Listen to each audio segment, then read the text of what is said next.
यदि आप भी अपने पीएफ अकाउंट से पीएफ का पैसा विड्रॉल कर रहे हैं, फुल एंड फाइनल सेटलमेंट कर रहे हैं और आपके पीएफ खाते में 50,000 या उससे ज़्यादा का अमाउंट पड़ा है, तो भैया आपको फॉर्म नंबर 15H फिल करना होता है। कुछ इस तरीके से ये फॉर्म है, आप देख सकते हैं। और इस फॉर्म का यदि आप फिल नहीं करते हैं तो आपका क्लेम रिजेक्ट हो सकता है या फिर आपका जो पैसा है वो पूरा आपको नहीं मिलेगा, कट करके आएगा, जैसे कि काफ़ी लोगों के कमेंट होते हैं। तो आज के इस नए वीडियो में हम डिटेल्स में जानने वाले हैं कि किस तरीके से आपको फॉर्म फिल करना है। आपको फॉर्म फिल करते समय गलती बिल्कुल भी नहीं करना है। अगर आप गलत डिटेल्स फिल कर देते हैं तो भी आपका क्लेम रिजेक्ट हो सकता है और ये हर एक फाइनेंशियल ईयर के हिसाब से डिटेल्स चेंज हो जाती हैं। तो आज के इस नए वीडियो में बिल्कुल करेंट के लेटेस्ट फाइनेंशियल ईयर के हिसाब से फॉर्म को फिल करना सीखेंगे। यदि आप भी जानना और लाभ उठाना चाहते हैं तो कृपया इस वीडियो में इसके लास्ट तक बने रहें, इससे आपको काफी ज्यादा हेल्प मिलने वाला है। तो देखिए फ्रेंड्स, कुछ इस तरीके से फॉर्म नंबर 15G देखने को मिल रहा है। आपको ये वाला ही फॉर्म फिल कर लेना है। इसमें काफ़ी सारे डिटेल्स फिल करने होते हैं। डिटेल फिल करने में आपको गलती बिल्कुल भी नहीं करना है। आज के इस नए वीडियो में हम डिटेल्स में जानने वाले हैं कि आपको क्या क्या डिटेल फिल करना है और क्यों फिल करना है, पूरे एग्जाम्पल के साथ जानेंगे। हालांकि इस फॉर्म को हमने पहले से इसलिए फिल कर रखा है क्योंकि ये जो वीडियो है थोड़ा छोटी से छोटी बने, ज़्यादा टाइम ना लगे, एक्सप्लेन में अच्छे से कर पाऊँ।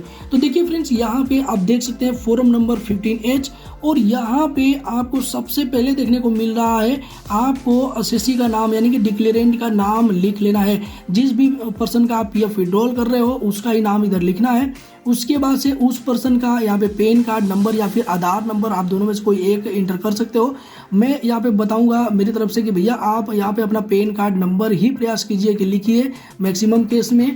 अब उसके बाद से यहाँ पे 3 नंबर का ऑप्शन देखने को मिल रहा है। 3 नंबर के ऑप्शन में आपको यहाँ पे डेट ऑफ बर्थ, मंथ और ईयर लिखना है। तो देखिए फ्रेंड्स, आपको इसी फॉर्मेट में यहाँ पे लिख लेना है, जैसे कि हमने 1 तारीख 7 का महीना और 1964 लिख लिया है। अब देखिए फ्रेंड्स, यहाँ पे 4 नंबर का ऑप्शन में आपको देखने को मिल रहा है प्रीवियस ईयर।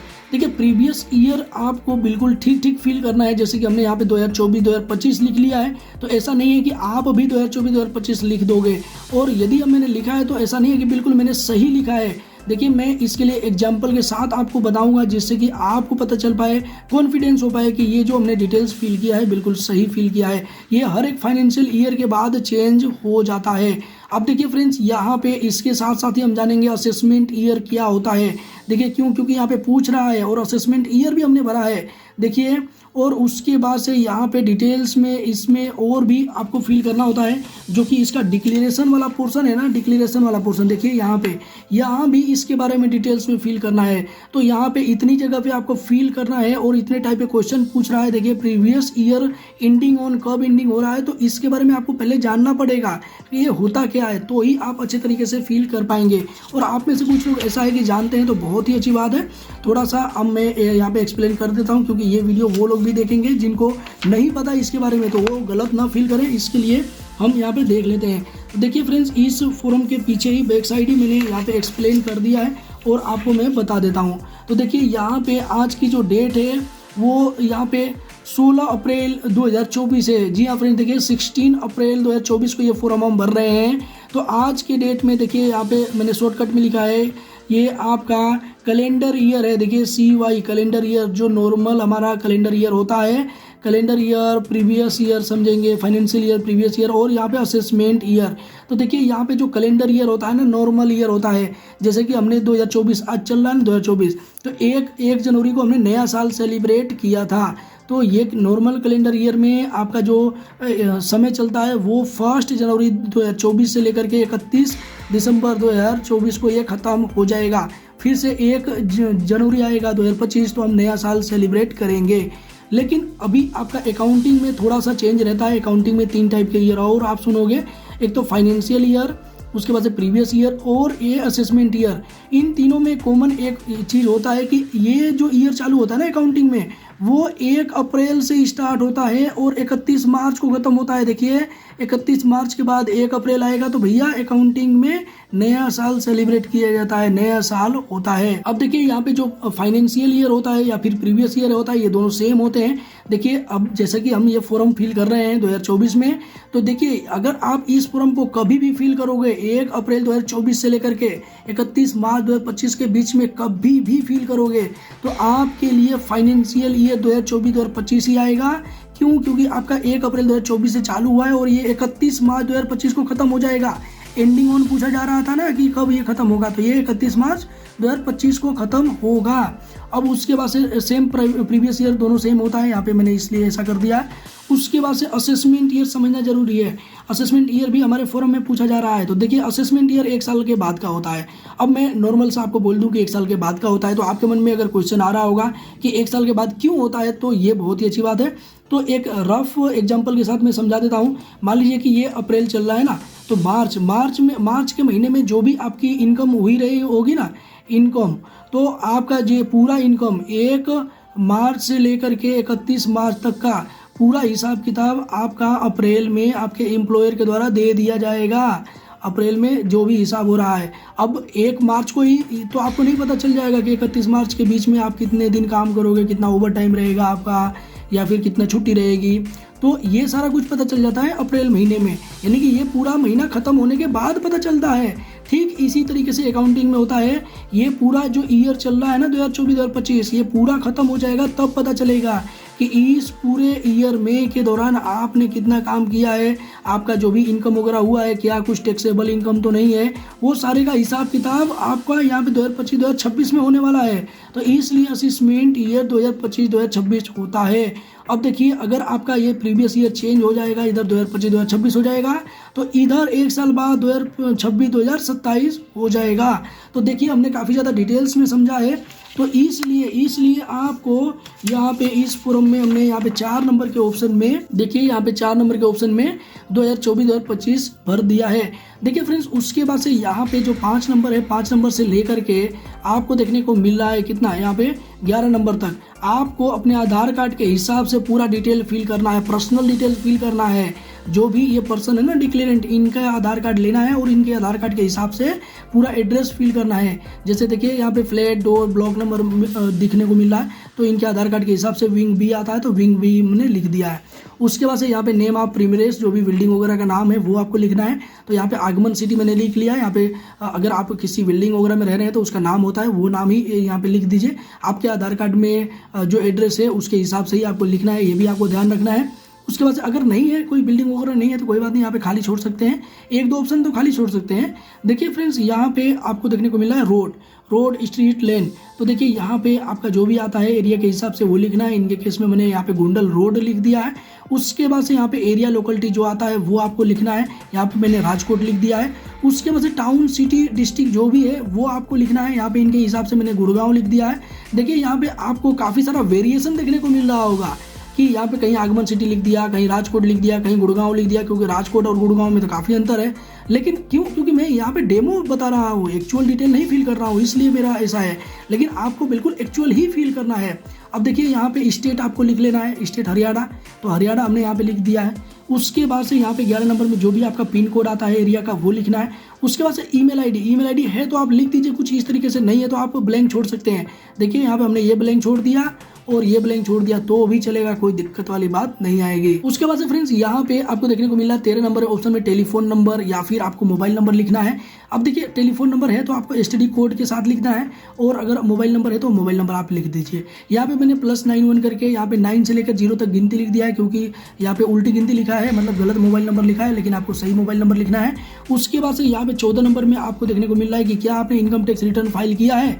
कभी अगर फाइल किया है तो आपको यहाँ पे यस लिखना है, और यस लिखने के बाद किस फाइनेंशियल ईयर में किया है तो आपको यहाँ पे लिखना है असेसमेंट ईयर। देखिए असेसमेंट किस असेसमेंट ईयर में आपने किया है, तो देखिए यहाँ पे जैसे कि हमने यहाँ पे 2024-2025 लिख दिया है, और करेंट में ये ही है। अगर आपके हिसाब से आपने इस साल नहीं भरा था, किसी और साल में कभी भी भरा था ना 2-3 साल पहले, तो लेटेस्ट वाला आपको फिल करना है, तो यहाँ पे वो वाला ईयर फिल कर सकते हैं। अब उसके बाद से देखिए फ्रेंड्स यहाँ पे आपको देखने को मिल रहा है 15 नंबर में आपको वो अमाउंट लिखना है जो कि आपके पीएफ खाते में है, पैसा निकलने वाला है। उससे पहले हम यहाँ पे जान लेते हैं कि एक नो का भी ऑप्शन था यहाँ पे 14 नंबर में। 14 नंबर में अगर आपने कोई भी ये असेसमेंट फिल नहीं किया है, अपने आईटीआर फिल नहीं किया, तो आपको यहाँ पे नो करना है, नो पे सेलेक्ट करना है यस, और ये यहाँ पे कुछ फिल नहीं करना है और ये भी फिल नहीं करना है। देखिए ये 2 ऑप्शन बच जाएगा। अब हम देख लेते हैं यहाँ पे 15 नंबर में पूछा जा रहा है कि कौन सा एस्टिमेटेड इनकम होने वाला है, आपका आने वाला है, किसके लिए आप फिल कर रहे हैं। तो देखिए यहाँ पे एस्टिमेटेड इनकम पूछ रहा है, यानी कि आपके जो पीएफ पासबुक में जो आपका पैसा है एम्प्लॉय शेयर और एम्प्लॉयर शेयर, इसमें आपको पेंशन का पैसा कैलकुलेट नहीं करना है, केवल और केवल पीएफ का जो अमाउंट होता है वो ही कैलकुलेट करना होता है। तो देखिए पेंशन का अमाउंट छोड़कर इनका 1,65,000 है। अब यहाँ पे एस्टिमेटेड इसलिए है क्योंकि यहाँ पे 1,65,000 रुपये अगर ईपीएफओ 10-15 हज़ार का ब्याज अगर आपको देती है तो भैया ब्याज का पैसा यहाँ पे जुड़ करके आ सकता है, इससे ज़्यादा आ सकता है। तो इसलिए यहाँ पे एस्टिमेटेड इनकम है, तो आपको घबराना बिल्कुल नहीं है। काफ़ी लोगों के कमेंट होते हैं कि सर हमारे पीएफ के पासबुक में इतना पैसा है लेकिन ब्याज भी आने वाला है, तो क्या ब्याज लिखूं? तो भैया ब्याज आपको कैलकुलेशन के हिसाब से पता नहीं है तो आपको ब्याज नहीं लिखना है। यहाँ पे एस्टिमेटेड पहले से लिखा है तो आपका इसकी वजह से कभी भी रिजेक्ट नहीं होगा। तो यहाँ पे आप समझ चुके हैं कि क्या आपको अमाउंट लिखना है। उसके बाद से देखिए फ्रेंड्स यहाँ पे 16 नंबर के ऑप्शन में आपको विशेष ध्यान रखना है, इस प्रीवियस ईयर में, जो ये प्रीवियस ईयर में आप फील कर रहे हो ना, ये प्रीवियस ईयर यहाँ पे 2024-2025, भैया इस साल में कोई अगर आपकी अर्निंग होने वाली है, कोई बैंक से इंटरेस्ट आने वाला है या फिर किसी भी टाइप का अर्निंग सोर्स आपने बनाया है उससे पैसा मिलने वाला है, तो वो एस्टिमेटेड कितना पैसा मिलने वाला है। तो इनके केस में हमने मान लिया है कि देखिए यहाँ पे 1,65,000 तो इनके पीएफ से आने वाला है। इसके बाद से इनका जो भी पैसा बचता है 45,000 के आसपास, वो इनका बैंक का इंटरेस्ट आने वाला है या फिर इसके अलावा कोई भी इनकम सोर्स इन्होंने बनाया है उससे पैसा आने वाला है। तो इन दोनों को जोड़ दिया है हमने, तो इनका जोड़ करके 2,10,000 रुपये होता है। तो 2,10,000 रुपये यहाँ पे हमने लिख लिया है। तो आपके हिसाब से लिख लेंगे, और ये भी एक्चुअल डिटेल नहीं है, ये भी यहाँ पे आपसे एस्टिमेटेड इनकम पूछा जा रहा है। तो ऐसा नहीं है 10, 20, 50,000 का आगे पीछे भी रहेगा तो कोई दिक्कत वाली बात नहीं है, आप यहाँ पे एक अमाउंट फिल कर सकते हैं। और फ्रेंड्स उसके बाद से यहाँ पे आपको देखने को मिल रहा है 17 नंबर का ऑप्शन। 17 नंबर के ऑप्शन में आपसे पूछा जा रहा है 15H फॉर्म आपने कोई और फिल किया है इस प्रीवियस ईयर में। देखिए कौन से प्रीवियस ईयर में, जो अभी भी स्टार्ट हुआ है, जो चल रहा है, जिसमें आप फॉर्म भर रहे हैं 2024-2025 में, क्या आपने फिल किया है। अगर आपने फिल किया है तो यहाँ पे डिटेल देना है, कितना आपने फिल किया है, कितने अमाउंट के लिए फिल किया है। और चूंकि अभी हम पहला ही फॉर्म फिल कर रहे हैं पीएफ विड्रॉल के लिए और इससे पहले कोई भी फॉर्म नहीं भरा है, तो यहाँ पे NA लिख देंगे, कोई दिक्कत वाली बात नहीं है। अब उसके बाद से यहाँ पे 18 नंबर के ऑप्शन में आपको आ जाना है। 18 नंबर के ऑप्शन में आपको डिटेल प्रोवाइड करना है पीएफ का। देखिए सीरियल नंबर 1 लिख देंगे और आपको अपना यूएन नंबर या फिर पीएफ का नंबर लिख देना है, 22 डिजिट का जो भी पीएफ नंबर होता है। देखिए यहाँ पे पूछा जा रहा है कि ये सोर्स क्या है इसका, यहाँ पे देखिए अकाउंट नंबर या फिर आइडेंटिफिकेशन नंबर कोई है रिलेवेंट, तो वो आपको लिखना है। तो हमारे केस में तो भैया 2 ही चीज़ें, एक तो यूएन नंबर है या फिर पीएफ नंबर है, तो दोनों में से कोई एक लिखना है। मैं यहाँ पे यूएन नंबर लिख रहा हूँ, आप भी यूएन नंबर लिख सकते हो। अब देखिए और यहाँ पे आपको देखने को मिल रहा है नेचर ऑफ इनकम, किस टाइप का इनकम होने वाला है। तो भैया हम पीएफ विड्रॉल कर रहे हैं तो इसलिए पीएफ विड्रॉल लिख देंगे।